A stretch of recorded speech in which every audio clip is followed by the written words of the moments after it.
Good afternoon. Karimganj TV নিউজের পক্ষ থেকে আপনাদের সবাইকে স্বাগত। গাড়ির মালিকদের জন্য বড় একটি খবর। এটি পুরনো যানবাহনের মালিকদের জন্য খবর। পুরনো গাড়ির মালিকদের অক্টোবরের মধ্যে এটি করতে হবে। আগস্টের 1 তারিখ থেকে দেশে প্রথম ফাস্ট্যাগ নিয়ে নতুন নিয়ম চালু হয়েছে। টোল প্লাজার যানজট কমাতে নতুন নিয়ম ফাস্ট্যাগ সক্রিয় করতে গাড়ির মালিকদের জন্য কেওয়াইসি বাধ্যতামূলক। পুরনো গাড়ির মালিকদের 31 অক্টোবরের মধ্যে তাদের কেওয়াইসি আপডেট করতে হবে।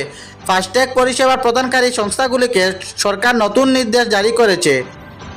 5 বছরের পুরনো যানবাহনের ফাস্ট্যাগের নিয়ম পরিবর্তন হবে। 3 বছরের পুরনো ফাস্ট্যাগের জন্য কেওয়াইসি আপডেটের প্রয়োজন হবে। যানবাহনের রেজিস্ট্রেশন নম্বর অবশ্যই ফাস্ট্যাগের সাথে সংযুক্ত থাকতে হবে। আপনাকে অবশ্যই গাড়ির ইঞ্জিন নম্বর লিঙ্ক করতে হবে। নতুন গাড়ির মালিকদের ও 90 দিনের মধ্যে তাদের যানবাহন নিবন্ধন করতে হবে। ফাস্ট্যাগ প্রদানকারীকে অবশ্যই ডাটাবেস পরীক্ষা করতে হবে। গাড়ির মালিকদের অবশ্যই গাড়ির সামনে এবং পাশে পরিষ্কার ছবি থাকতে হবে। গাড়ির মালিককে মোবাইল নম্বর অবশ্যই ফাস্ট্যাগের সাথে লিঙ্ক করতে হবে। 31 অক্টোবরের মধ্যে এই কাজটি শেষ করতে হবে। 1 লাখ রেশন কার্ড সুবিধাভোগী এবং যাদের রেশন কার্ড নেই তাদের জন্য বড় একটি দারুণ খবর। আপনি যদি আপনার রেশন কার্ড না পেয়ে থাকেন তবে আজ একটি বিশেষ কাজ করুন। আপনার পরিবারে এমন কেউ আছেন যার নাম রেশন কার্ডে নেই। আপনার পরিবারের নতুন সদস্যদের নাম অন্তর্ভুক্ত করার একটি নতুন সুযোগ রয়েছে।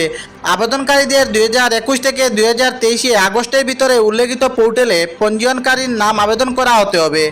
4 লাখ টাকা বার্ষিক আয়সহ প্রতিটি পরিবার আবেদন করতে পারবেন। আপনার নিকটস্থ সাশ্রয়ী ও মূল্যের দোকান থেকে আজই ফর্মটি সংগ্রহ করুন এবং আজকের মধ্যে জমা দিন। জেলা মহকুমা খাদ্য ভোক্তা বিষয়ক দপ্তরে জমা দিন। নতুন সদস্যদের অন্তর্ভুক্তি তথ্য বিভাগীয় কর্তৃপক্ষকে প্রদান করতে হবে।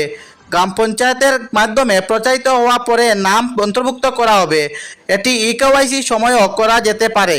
আবেদন প্রক্রিয়া সম্পন্ন করে নতুন সদস্যরা প্রত্যেকে 5 কেজি করে চাল পাবেন। লাখ লাখ রেশন কার্ড সুবিধাভোগী এবং যাদের রেশন কার্ড নেই তাদের জন্য বড় একটি দারুণ খবর।